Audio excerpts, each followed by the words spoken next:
Ассаламу алейкум, урматтуу кыргыз элим, сиздер менен кайрадан эле Куба медиа каналы. Бүгүнкү видеоролугубузда биз сиздер менен улуу сахабабыз Умар ибн Аль-Хаттаб туурасында бир аз маалымат бермекчибиз. Андыктан биздин каналды колдоп, катталып, лайк басып, досторуңуздар менен бөлүшүп коюңуздар. Анда эмесе биз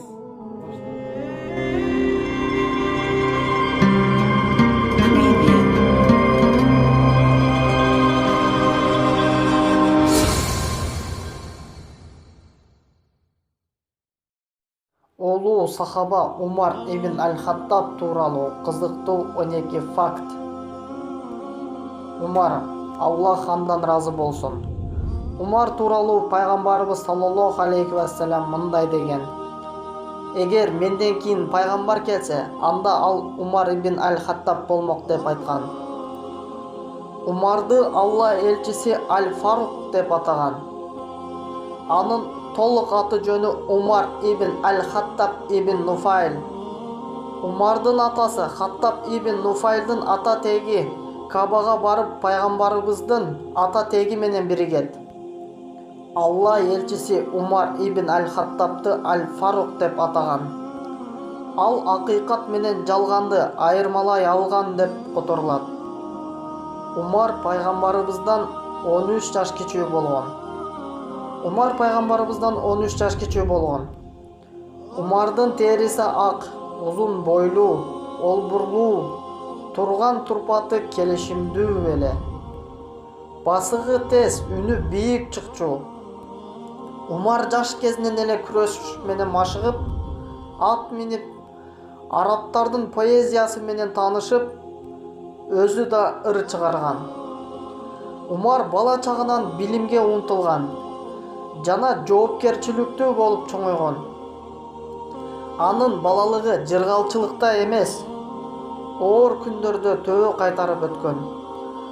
Атасы Аль-Хаттаб каттуу мүнөз болгондуктан уулуна катаал мамиле жасаган. Умар ибн Аль-Хаттаб исламга чейинки доордо меккеликтердин таасирдүү адамы болгон. Умар өз мезгилинде соода саттык менен алектенип, Меккедеги бай адамдардын катарын толуктаган.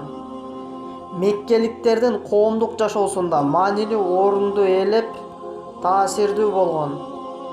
Исламга чейинки доордо Умарга элдер өздөрүнүн арыз муңдары менен кайрылышкан. Умар данышман, куюлуштура сүйлөгөн, токтоо сапаттары менен айырмаланып турчу. Ал кандайдыр бир талаш-тартышта өзүнүн далилдерин так айтып, маңыздуу сүйлөй алган. Бул сапаттарынын аркасында ал уруулар арасындагы пикир келишпестиктерде Курайштердин атынан элчи катары жөнөтүлүп, Умар сүйлөшүүлөрдү жогорку деңгээлде жүргүзө алган. Умар башында исламды жаңы кабыл алгандардын артынан сая түшүп, аларды азапка салган. Умар табиятынан өтө ыкластуу адам болгон. Бир нерсеге ынаса ал чын жүрөгү менен ишенген. Ал арабтардын каада-салттарын терең урматтап, колунан келишинче коргогон. Ошондуктан да Умар ислам элге жаңы тарап баштаганда ага өтө каршы чыккан. Бул жаңы дин алардын ата-бабаларынан бери келе жаткан салтты бузат деп ойлогон. Умар исламды кабыл алгандардын артынан өзгөчө кастык менен сая түшкөн. Умар пайгамбарыбыздын жанын алам деп барып, бирок бул сапарында ал исламды кабыл алган. Башында Умар ибн Аль-Хаттаб пайгамбарыбыздын ага салам салаваттар болсун, айыгышкыс душманы эле. Бир жолу Курайштер чогулуп, пайгамбарыбызды кантип жок кылуу керек экенин талкуулашат. Алардын бири чогулгандарга кайрылып, араңарда Мухаммедти өлтүрө тургандар барбы? Деп сурайт. Курайштердин эч бири үн чыкпайт. Ошондо бул жоопкерчиликти Умар ибн Аль-Хаттаб өзүнө алып, Алла элчисин өлтүрүү үчүн аттанат. Жолдо ал Нуайм бин Абдуллах менен жолугат. Нуайм мынчалык олугуп кайда баратасың деп сураганда, ал пайгамбарыбызды өлтүрүү үчүн баратканын айтат. Бул кабарды уккан Нуайм Эй Умар, сенин эжең менен жездең жаңы динге кирген, сен алгач аларды тыйып албайсыңбы дейт.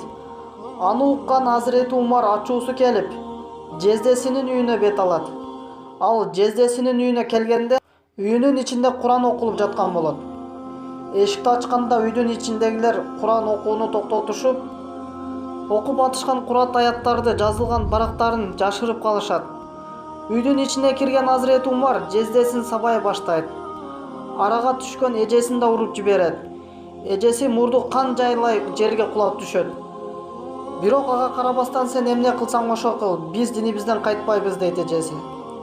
Эжесинин мындай канга боелгон абалда тике карап жооп беришинен Азирети Умар аябай таасирленет. Ошол мезгилде эмнегедир Азирети Умарга мээримдүүлүк сезим келип, окуган Куран аяттарын көрсөтүүлөрүн суранат. Ага берилген Куран аяттарын окуп, жүрөгү эзилип, дароо ыйман келтирет да пайгамбарыбыздын кайда экенин сурайт. Ошол учурда мусулмандар Сафа дөңсөсүнүн жанында Аркам аттуу сахабанын үйүндө жашыруун ибадат кылып жатышкан эле. Пайгамбарыбыздын Аркамдын үйүндө экенин уккан Азирети Умар дароо ошол тарапка бет алат. Ал жерге барып эшикти какканда Азирети Умардын келгендигин билген сахабалар тынчсыздана башташат. Азирети Хамса келе тургандын көрөрү бар. Тим койгула келсин деп эшикти ачтырат. Ошондо пайгамбарыбыз Азирети Умарга: "Эй Хаттабтын уулу, мусулман бол. Аллахым мага хидаят бер" дегенде, Азирети Умар дароо күбөлүк келмесин айтып ыйман келтирет. Ошентип ал Алла элчисинин пайгамбарлык миссиясы башталгандан 6 жылдан соң Зулжиджа айында исламды кабыл алган сахабалардан 40-чы сахаба болду. Умар мусулман болгондо Курайштер болуп көрбөгөндөй кайгыга батышкан. Умар пайгамбарыбызды ар дайым жандап жүргөн. Умардын исламды кабыл алышы менен мусулмандардын күчүнө күч кошулган. Алла элчисинин жанына Умар көргөн Курайштер болуп көрбөгөндөй кайгыга батышкан. Умардын илим билимге болгон сүйүүсү өтө терең болгон. Ал Куранды жаттап, маанисин түшүнүп, ага ой жүгүртүп кайра-кайра кайталап турган. Ыңгайы келген жерден эле Алла элчисине суроо берип калганга шашылчу. Бир жолу пайгамбар саллаллаху алейхи вассалам мындай деп айткан: "Түшүмдө мага бир чөйчөк сүт алып келишти. Мен аны тырмактарымдын астынан сүт бөлүнүп чыкканга чейин ичтим. Андан калганын Умарга бердим" деп айткан. Элдер пайгамбарыбыздан: "Бул түштү кандай жорудуңуз, о Аллахтын элчиси" деп сурашканда, ал "Бул билим" деп жооп берген пайгамбарыбыз. Умар Алла элчисин өзүнүн жанынан да артык көргөн. Бир жолу Умар Алла элчисине: "Чынында өзүмдөн кийинки эле жакшы көргөн адамым сенсиң" дегенде пайгамбарыбыз ага: "Чындыгында сенин ыйманың мени өзүңдөн да артык болмоюнча толук болбойт" дегенде, Умар: "Акыйкаттан мен азыр сени өзүмдөн да артык көрөм" деген. Умар ибн Аль-Хаттаб өзүнүн башкаруучулук доорунда адилеттүүлүгү менен таң калтырган. Умар ибн Аль-Хаттаб мусулмандардын экинчи адилеттүү падышасы, лидерликтин мыкты үлгүсү.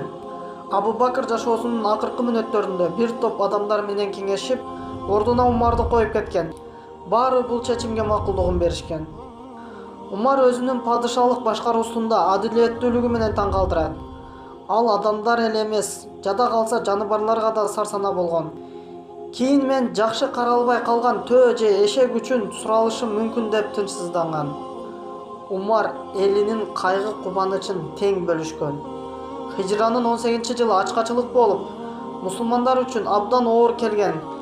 Мединага бир жылдын ичинде эле 60 миңге чукул качкын көчүп келген.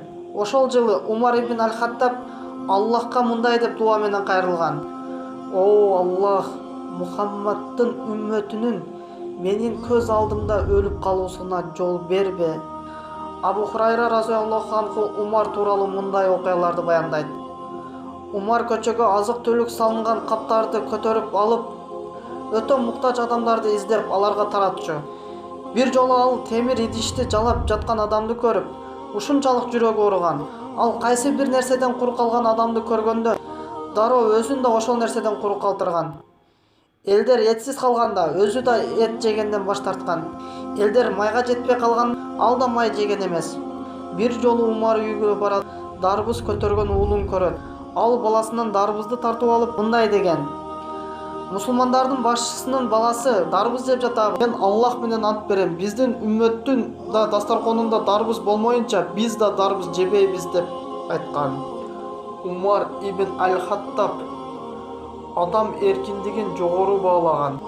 Бириккен Улуттар уюмунун партиясында Умар ибн аль-Хаттабтын мындай сөзү жазылган: эркин төрөлгөн адамды силер кантип кулга айландыра аласыңар деп айткан. Умар ибн аль-Хаттабга мусулмандар жана мусулман эместер да суктанышат. Америкалык жазуучу жана окумуштуу Майкл Харт өзүнүн тарыхтагы 100 таасирттүү адамдар деген китебинде Умар ибн аль-Хаттабты 52-орунга койгон. Ал эми мусулмандар үчүн албетте Абу Бакр ас-Сыдыктан кийинки орунда турат. Макала Аль-Мухаммад ас-Салябин Умар ибн аль-Хаттаб экинчи адилеттүү падыша китебинен жана Омар Сулеймандын видео лекциясынан алынып даярдалды. Сиздер менен Куба медиа болду достор. Каналга жазылып, лайк басып, досторуңуздар менен бөлүшүп коюңуздар. Сиздер менен кийинки видеороликте сак саламатта көрүшкөндө Аллахым өзү насип кылсын. Саламатта калыңыздар.